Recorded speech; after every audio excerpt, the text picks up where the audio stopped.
America loves barbecue, and so does Travel Taste Toast. We're going on a barbecue adventure to discover some of America's best. That's my cue.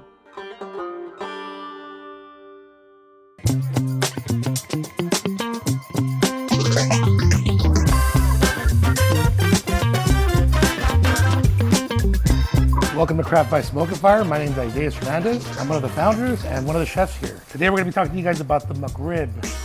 Oh my God, oh my God, oh my God. Oh my God, this is so good.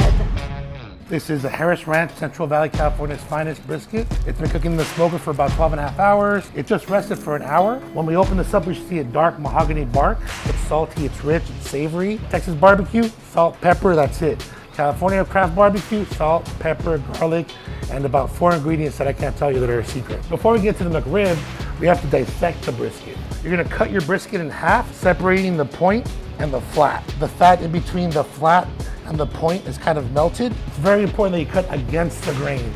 She's a beauty.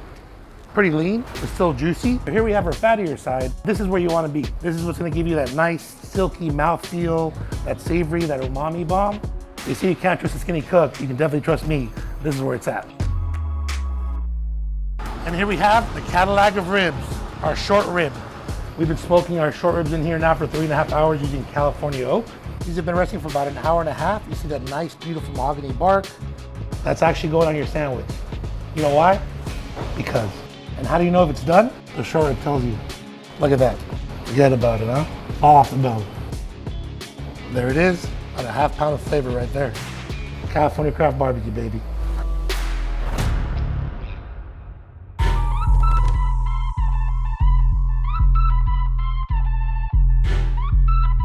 This sandwich is about 2.5, 3 pounds of meat in total, so it's a lot of meat. And where we start actually is with our 100% Wagyu goodness. This smasher right here, this is my best friend. This is what I use to make every single burger in this kitchen. So now we're gonna come over here, smash it down with a little bit of force.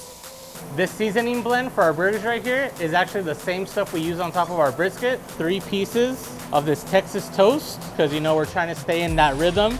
We got Texas, California style barbecue. Why not put it on Texas toast? We're gonna come over to the flat top, put a little bit of that good old butter, and you wanna make sure you get plenty of that butter on it. That's all that goodness.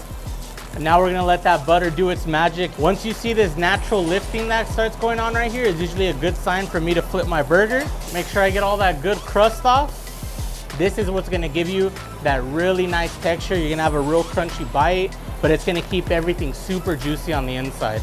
I mean, this is everybody's favorite cheese, American cheese. We're gonna throw 2 slices on top of that patty because the more cheese, the better. And there you can see that butter did its magic, gave it a nice golden brown crust. This is the best bread to use for it. It's gonna be able to contain all that meat.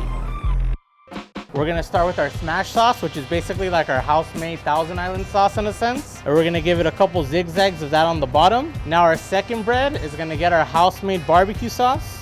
We're gonna take 3 pickles. We're gonna come over here and grab our ground beef patty. We're gonna take some caramelized onions, throw these on top. Now that that patty's down on the bread, we're gonna take our next level, throw that on top right there. And this is where it starts getting kind of crazy. We're gonna take 6 ounces of that brisket that you guys saw earlier. And now this has been chopped and caramelized with our house-made barbecue sauce. Now that our brisket's down, I'm gonna take this rack of short ribs. We're gonna cut into that. And we're gonna get a nice piece of short rib, super tender, juicy. It's almost falling apart. And that's gonna go on top of that brisket right there. Now we're gonna take our comeback sauce and we're gonna hit it with some nice drizzles on top. Because honestly, this is what makes everybody come back. We're just gonna throw that last piece of toast on top. That right there is our McRib, or as I like to call it, the Mac Daddy. Because honestly, that's the daddy of all sandwiches right there. Can you handle it? Ooh, oh my God, Yes. that is so big. Oh my gosh. I can't believe there's a whole rib in here. This looks amazing. Oh my gosh, look at that. All that smoked meat and the sweetness from those grilled onions and the barbecue sauce. Oh my gosh, look at that bite. You can hear that crunch. Oh my God, this is so big. That smokiness of the brisket and the short ribs. And I love the toasted bread. The bread's one of my favorite parts of this So too. crunchy. Everything about this is amazing. so much flavor. The pickles make for such a nice crunch, and that sourness really complements the sweetness and all this amazing, incredible, juicy fattiness of the meat. This sandwich is almost as big as my head. I should have cut it. No, I'm just kidding. I could do this. The mac rib is a must try.